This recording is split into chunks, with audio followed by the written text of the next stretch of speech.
Yo, what is going on? Welcome back to the channel, and today I've got a Shadow of War review for you. Now this is the highly anticipated sequel to Shadow of Mordor, although there was lots of controversy surrounding it with just fucking microtransactions, and I'm just going to try and avoid that as much as possible. And if I do burst out talking about them, it's probably going to be through infuriating rage, so be prepared for that. Now the best way for me to possibly start this video is just by quickly talking about Shadow of Mordor. Now if you've not played Shadow of Mordor and you're kinda on the fence about buying this because you believe you won't be able to play it because of the story, do not fucking worry. There was no story in Shadow of Mordor. Basically everything that you did in that game gets reset and you get put back to the start in this game. That is the basic premise of it, and if you want to know actually what happened in the story and you're curious, the creators of the game have made multiple YouTube videos basically explaining what happened in Shadow of Mordor to prepare players who haven't played the first one so they can jump straight into the sequel, which basically just does everything Shadow of Mordor does 3 times better. Shadow of Mordor's combat got slightly repetitive the further you got in the game, and the story was just non-existent, so this just improves in every single aspect.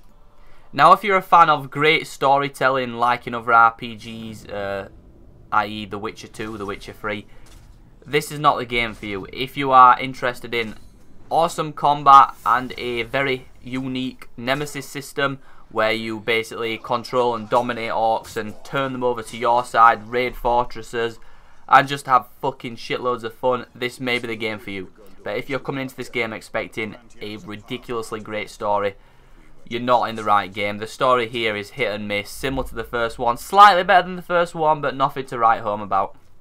Now there is lots of recycled game mechanics in this game. Remember the tower system off Assassin's Creed? Well, fucking hell, that is in this game. I mean, that only makes it the 600th fucking game to use that shitty tower system. Same sort of shit. You go to the top of the tower, scan different areas, find collectibles, and then you jump off the tower. I.e. not been fucking done before, has it? I don't know why games keep recycling that same fucking mechanic and they can't make up their own goddamn mechanics, but that is here.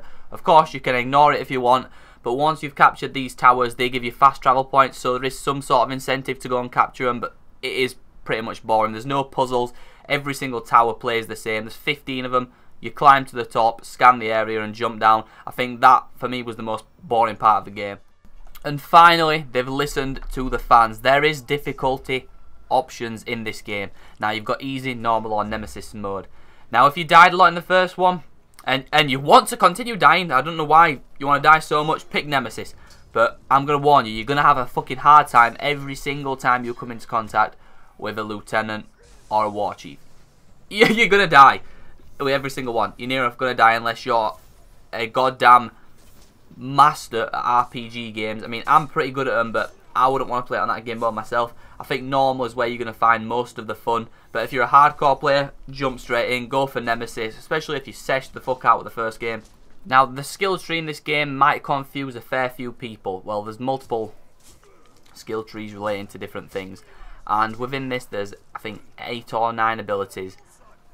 And overall in that skill tree there's like 30, but you can only have 1 skill picked from each 3 slots. Which is pretty stupid, and lots of people won't understand it. They'll buy 2 skills and then it'll unhighlight the other. Therefore just showing you can only have 1 skill active at a time. You can switch and swap as you continue to play the game and you encounter different scenarios, but I'm not quite sure why they implemented this skill point system. I don't personally like it, but the best part of the game, in my opinion, is the fortress raids.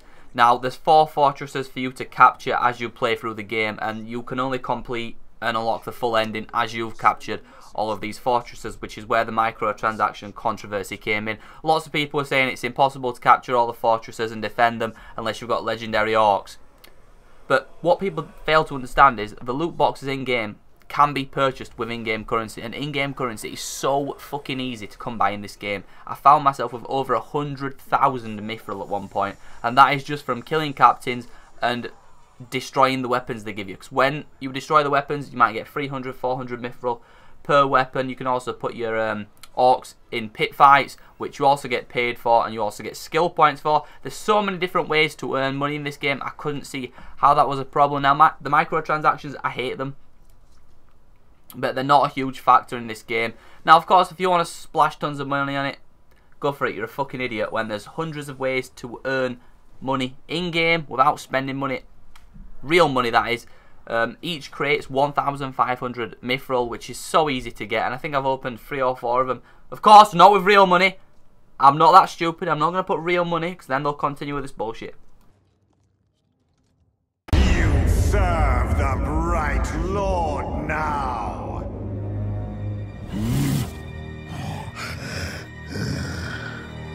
Bright Lord, Dark Lord, same thing really.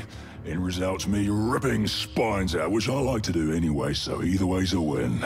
Now, he is the best character in this game by far, but for some fucking weird reason, the developers choose to have him 3 missions in, betray you, stab you in the back, and then you spend the rest of the game fucking hunting him.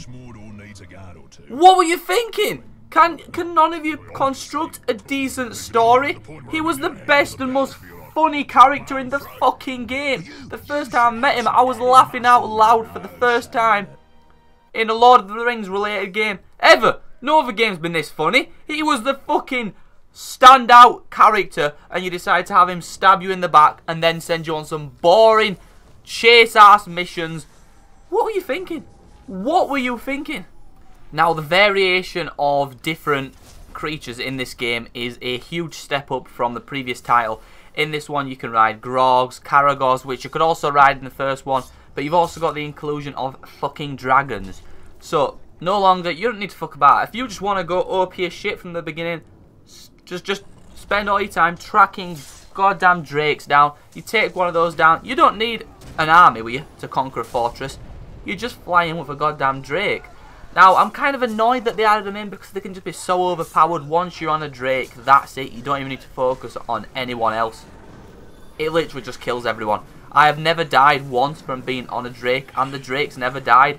I just had to get off them after a while of being so bored of being overpowered. Even if you turn it up to Nemesis difficulty, you still feel overpowered as fuck on the drake. There's also a skill you can unlock which allows you to continuously shoot fireballs, which basically just turns OP mode on times 1,000.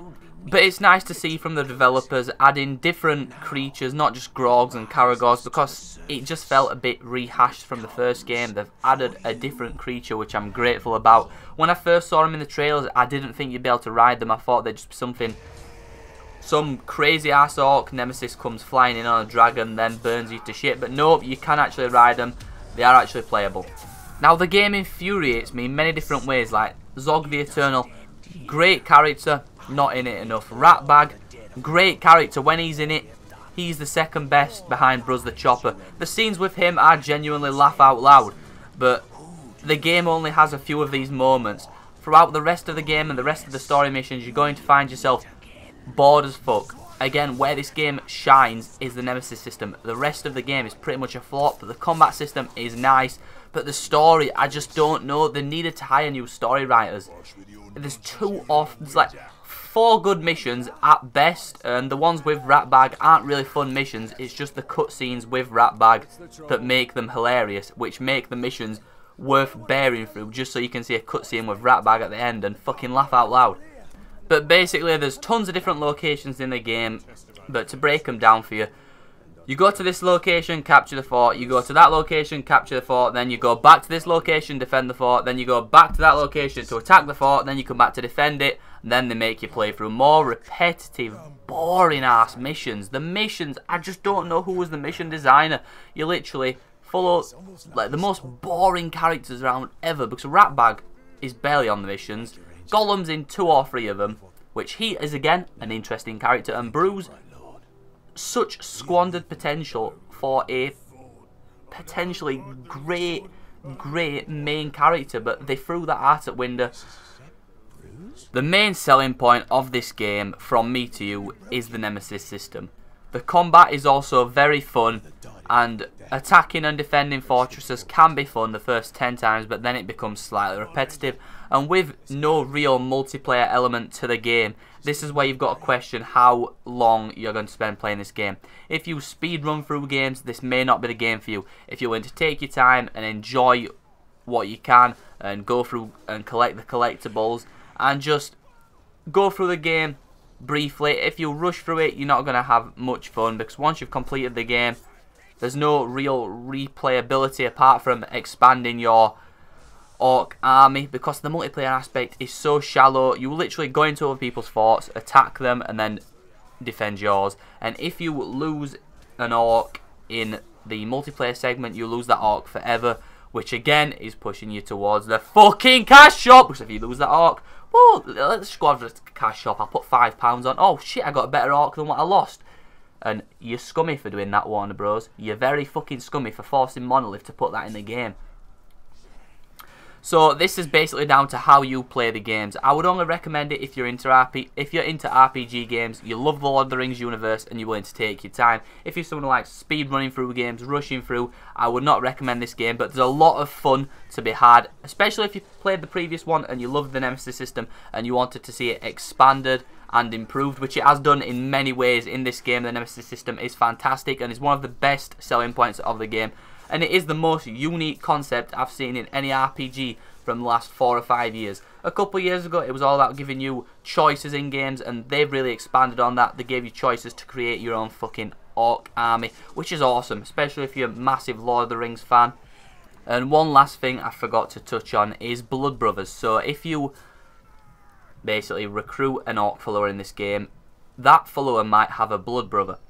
And if that blood brother's on the opposite team and you even so much as scratch them, they will betray you, which again I feel is like another push towards the cash shop. You might have a legendary orc and it might betray you, and then once they've betrayed you, they get this trait called Iron Will, and you have to shame them like 3 or 4 times to get rid of the trait, which has already lowered their level significantly. Again, pushing you towards the cash shop to replace that follower. I think so anyway.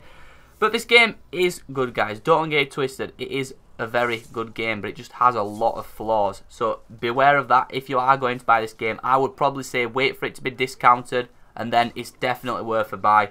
But that is my review, guys. If you did enjoy the game review and want to see more reviews on this channel, you know what to do. Smash that thumbs up, smash dislike if you didn't enjoy it. And the way I rate my games is on a buy now, wait for sale, or don't buy at all basis.